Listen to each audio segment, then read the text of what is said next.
to Zambia, His Excellency Amandin Rugira, to share with us his remarks for this year's Kwibuka 29. Thank you.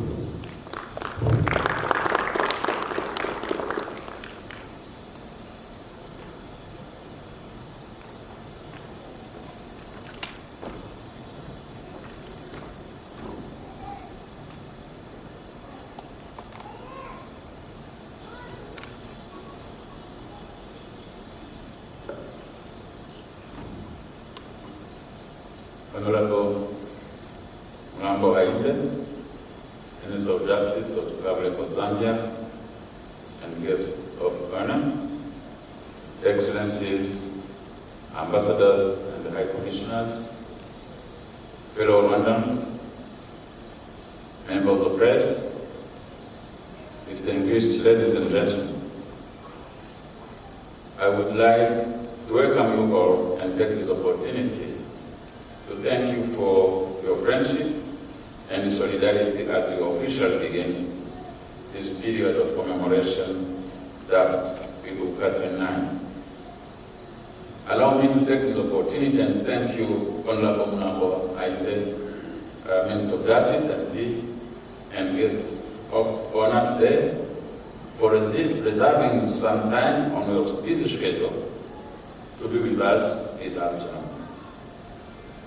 As we pause to remember and reflect on one of the most trying and critical periods in Rwanda's history, I wish to express our gratitude to representatives of various countries who are here with us today. Your presence always offers a comforting reminder that Rwanda is not standing alone. This year's commemoration events are held under the theme Kwibuka Twiyubaka in the Kinyarwanda language, which means remember, unite, and renew. Through the Kwibuka events like today, we learn about the causes, reality, and the consequences of the genocide to better fight its remnant in Rwanda and anywhere else in the world.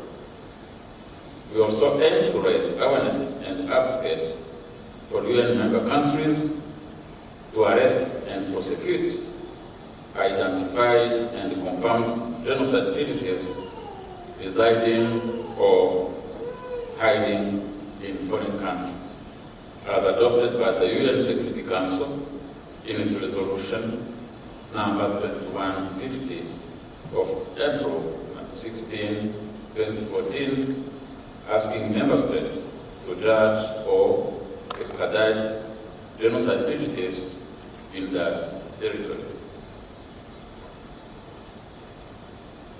Kwibuka allows us to build a better society, a country free of discrimination, segregation, hatred, and free of genocide and its ideology.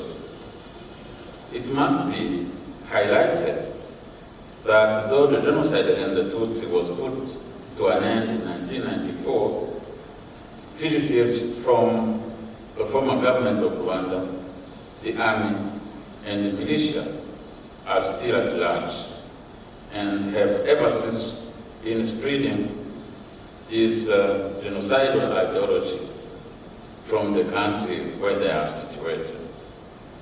From afar, this ideology is being spread through social media platforms and online channels, and in some education and higher institutions, so-called researchers are spreading revisionist narratives of the 1994 genocide against the Tutsi. 29 years down the road, Rwanda witnessed the horror of the 1994 genocide against the Tutsi, triggered by hate speech and propaganda, and the unfortunate scenario where friends and neighbors turned into enemies. This resulted into the death of more than 1 million people Tutsi, and moderate Hutus in a period of 100 days only.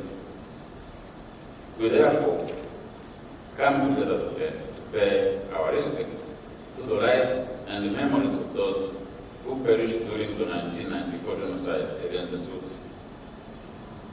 We also honor the survivors who mastered the strength and courage to defy the odds.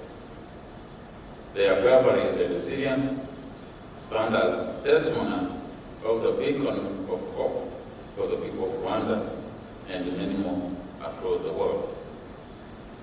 Guests of honor, Excellencies, ladies and gentlemen, critically, during this commemorative period, we reflect on what made the unspeakable possible, the unimaginable all too real.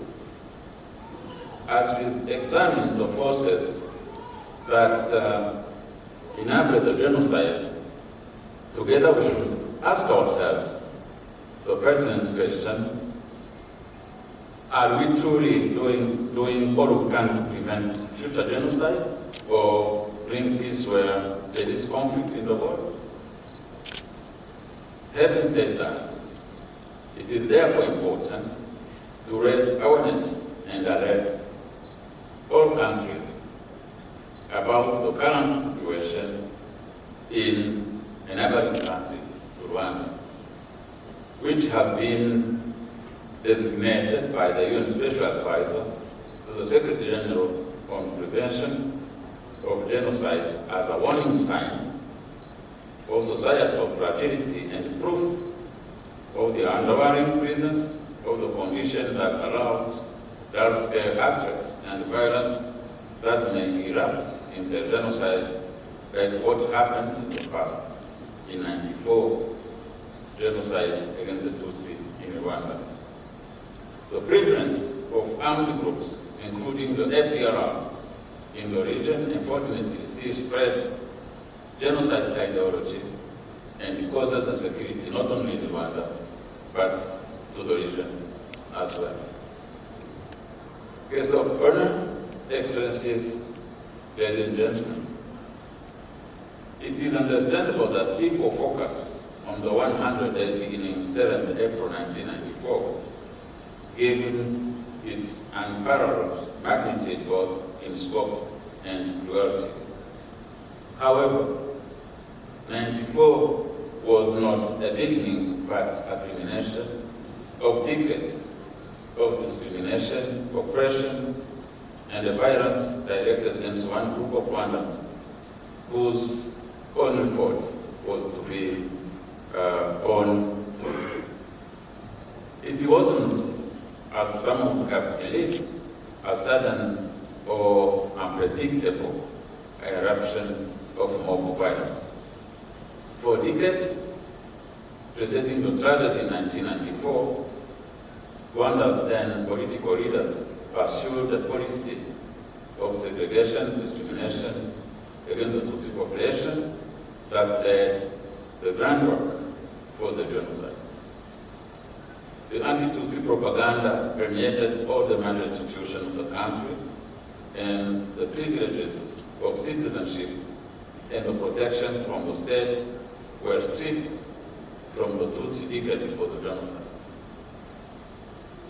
They became the order in their own nation, and the media eagerly propagated the idea that Rwandans of Tutsi descent were somehow enemies within even less than human, and that to kill them was an act of patriotism.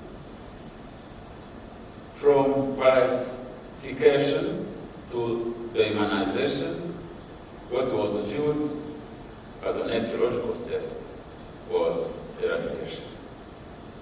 Numerous outbreaks of acts of violence and mass killings dated against the Tutsi in 1959, 1963, 1968, 1973, and as late as 1992, laid the groundwork from the genocide and drove hundreds of thousands of survivors into exile in neighboring countries and beyond.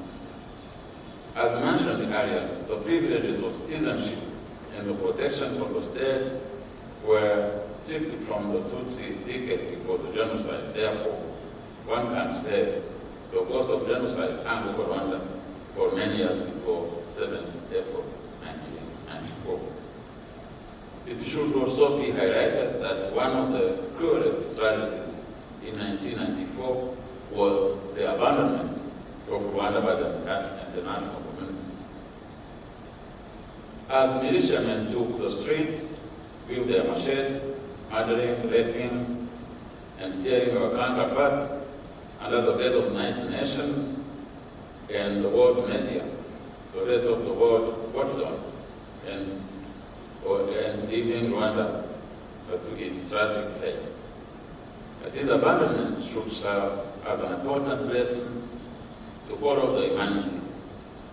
Thankful Rwanda, on 4th July 1994, the genocide was effectively stopped by the Rwanda Patriotic Front, RPF, under the leadership of His Excellency Paul Kagame, President of the Republic of Rwanda, ushering a new era and a new beginning for Rwanda.